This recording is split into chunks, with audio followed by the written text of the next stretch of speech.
From the great state of New Mexico, the land of enchantment, rich in history, beauty, and culture. Its counties offer almost as much diversity in the things to do and see as the industries that drive their respective economies. From the national laboratories in Los Alamos to the oil fields of Eddy and Lee counties in southeastern New Mexico. From the gypsum dunes of White Sands National Park to the Albuquerque International Balloon Festival, our natural and man-made treasures are vast. One such treasure is the county of Sierra. Located just 2 hours south of Albuquerque, Sierra County is home to Sheriff Glenn Hamilton. In addition to playing host to the state's largest man-made reservoir, Elephant Butte Lake, Sierra County recently became headquarters to the only purpose-built spaceport in the southwest United States, Spaceport America. Its anchor tenant, Virgin Galactic, brings the promise of jobs to the area as they prepare to offer commercial space travel to those who dare and can afford it. Although it's the 12th largest of New Mexico's 33 counties, only 12,000 citizens regularly occupy its 4,200 square miles.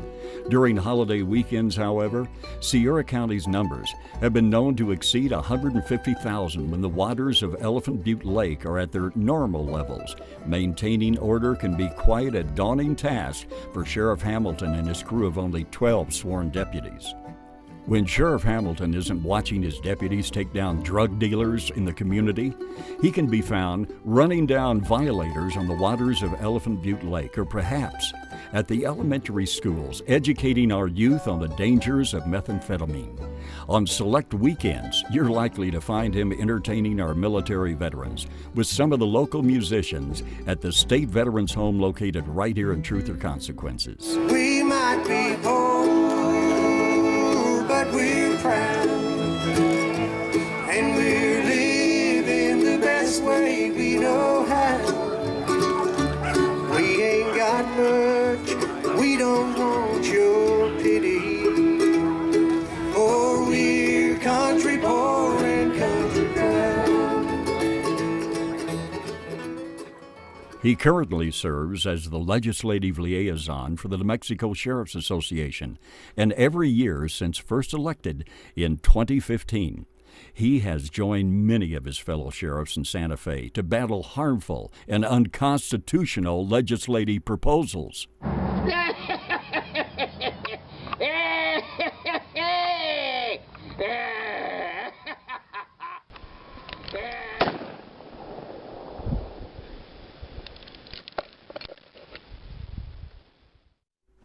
Well, that bill just got shot down, sheriff style. For the most part, it's a quiet little county. Ranching and farming take up most of our time here, not unlike most of the rural areas of New Mexico. At least that's the way things went until February 2020. Like many of the blue states throughout the country, New Mexico's response to the coronavirus was equally as restrictive. And to the citizens of Sierra County, the response was downright draconian. Order after order, the citizens of New Mexico helplessly watched as their freedoms and liberties were stripped away. Week after week, New Mexicans wondered what would be shut down next. I went to the sheriff's office, Sheriff Glenn Hamilton. I praise God for his life, because when I sat down, I voiced my concerns simply about the Constitution. That's what this is about. Just, anybody still believe in it? Come on, people already died for it. I was highly concerned when Pastor Cooper relayed to me that the church had received a message from the state police via voicemail that they had determined his church to be non-essential and that he would have to close the doors down. The general attitude at that point, we had made a decision, though churches were closing in different areas across the nation, we felt like we had heard from God. It's God's lighthouse. We've got to keep the lighthouse open. And the orders kept coming. And orders kept coming. And kept coming. And I was very pleased and very honored that our county sheriff is more than willing and without any hesitation says, I will stand for constitutional rights in this county. It was right before Easter weekend when I was contacted by one of the local reverends at the New Hope Revival Church here in Truth or Consequences. And his concern was that the governor had issued an order in essentially shutting down the churches. And the orders kept coming and kept coming. Orders kept coming. Well, there was a sudden transition. I believe a decision was made by the governor that really threw a lot of people off. They were not anticipating this spilling over into the church, but it was the eve of Easter. You've got churches across New Mexico that have prepared for that Super Bowl Sunday, believing for the lost to come in and we could preach the gospel freely. We're in America. But suddenly on that eve, her order began to shift. She changed the order. The places of worship were no longer exempt.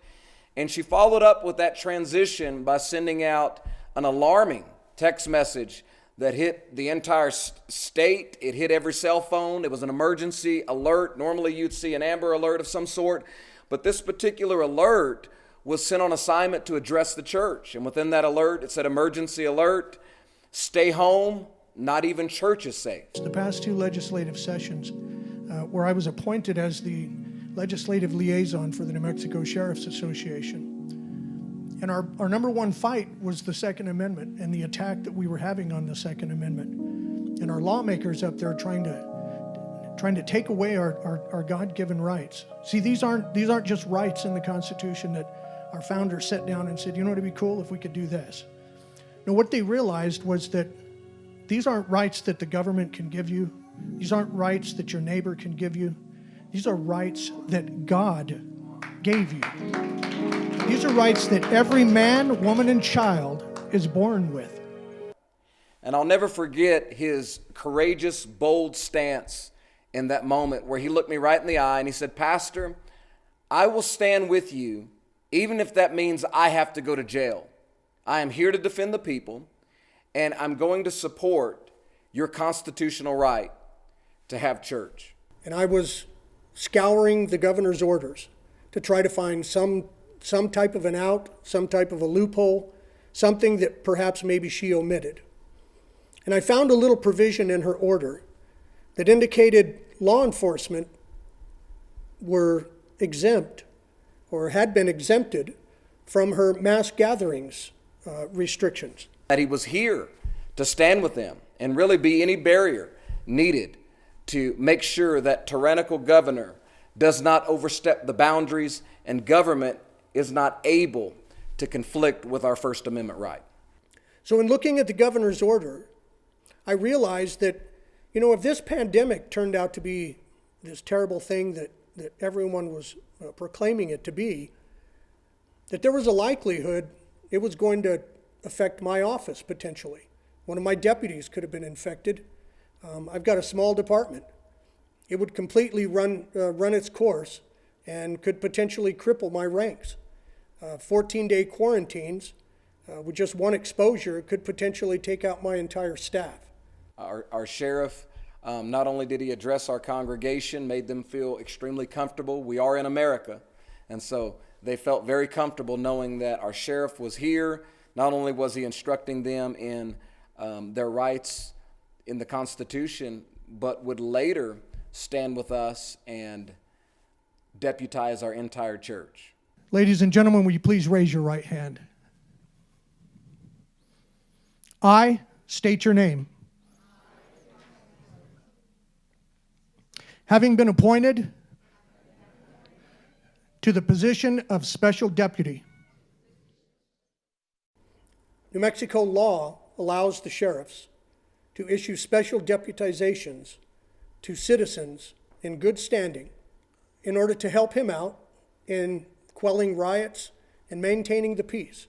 I believe that one act that was unprecedented, I believe it was and is still today a historical moment where it bonded us all together. There was a spirit of unity at that moment. We knew we had law enforcement standing with us, but we also had the body of Christ, having come together and being deputized. That also, I believe it sent just a clear signal to the community, if there ever was an outbreak, that this church was willing to be supportive and step into any role. It wasn't just some act of deputizing so that we could be outside of the order. It certainly served many different benefits, but we were also willing to serve in the midst of a pandemic.